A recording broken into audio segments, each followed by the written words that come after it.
দুদিনের ঝটিকা সফরে নদী বন জঙ্গল পেরিয়ে চলে গেলাম বাড়িতে জামাই ষষ্ঠী উপলক্ষে।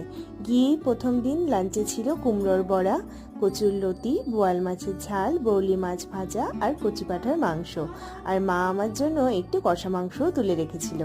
লাঞ্চ সেরে চলে গেলাম আমাদের বাগানে। নিজের বাড়ির মতো শান্তি বোধহয় আর কোথাও পাওয়া যায় না। বাগানে কত ফুল ফুটেছে, আর আমার এবারে পিসির বাড়িতে নতুন আঙুর গাছে আঙুর হয়েছে। পরদিন সকাল থেকেই জামাই ষষ্ঠীর প্রিপারেশন শুরু হয়ে গিয়েছিল। সকালে জলখাবারে ছিল লুচি, আলুর তরকারি, পায়েস আর মিষ্টি।